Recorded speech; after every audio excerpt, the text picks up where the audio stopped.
Hai semua, salam perkenalan dari kami Angeline Chua Eun Jie, Bong Jingwen, Sufi Nuraisha Sutadiman, Tan Li Qian, dan Cikgu Linawati Suraji.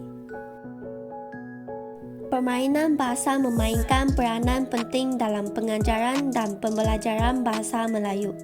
Antara kepentingan permainan bahasa adalah dapat mencungkil bakat serta kreativiti. Selain itu, dapat memupuk semangat kerjasama antara ahli dalam kumpulan dan mengasah kemahiran berfikir secara kritis dan kreatif. Oleh itu, kumpulan kami telah menghasilkan permainan kapal kata adjektif untuk memperkaya pengalaman pembelajaran bahasa Melayu dalam kalangan murid. Inovasi ini dihasilkan kerana masalah yang dihadapi oleh murid yang tidak memahami jenis-jenis kata adjektif dan tidak mahir membina ayat dengan menggunakan kata adjektif dengan betul. Objektif inovasi ini dihasilkan adalah untuk membantu murid mengenal pasti dan memahami jenis-jenis kata adjektif serta membantu murid membina ayat dengan betul menggunakan kata adjektif tersebut. Bahan-bahan yang diperlukan untuk menghasilkan kapal kata adjektif amat mudah didapati. Kos untuk membeli jatuh kapal terbang, kertas kajang dan kos mencetak hanyalah RM6 saja.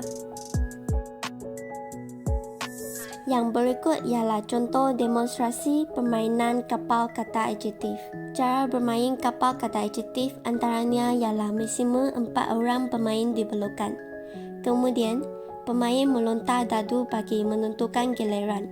Seterusnya, pemain yang mendapat angka genap iaitu 2, 4, 6 boleh keluar dari rumahnya. Jika berhenti pada bulatan, pemain perlu turun ke bulatan yang sebelumnya.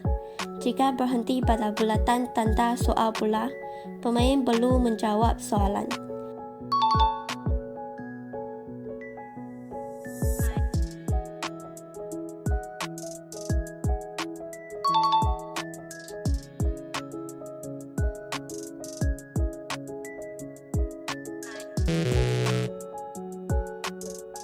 Pemain yang tidak berjaya menjawab soalan dengan betul akan diberikan penalti.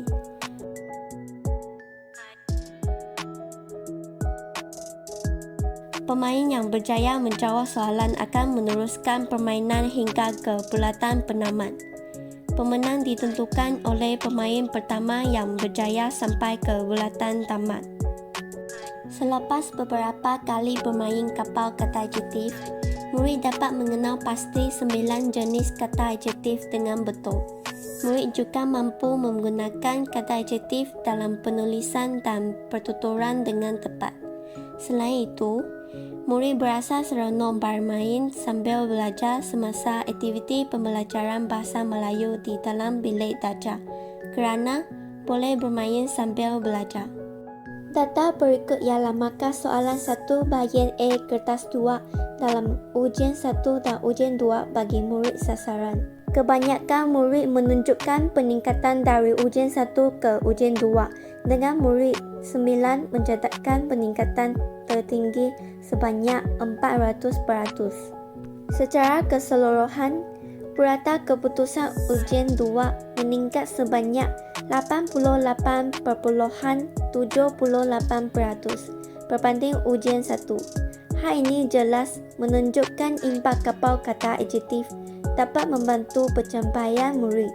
Kapal kata adjektif mempunyai potensi pengkomersialan kerana kosnya yang murah dan mampu digunakan oleh semua guru dan murid dengan kos yang berpatutan.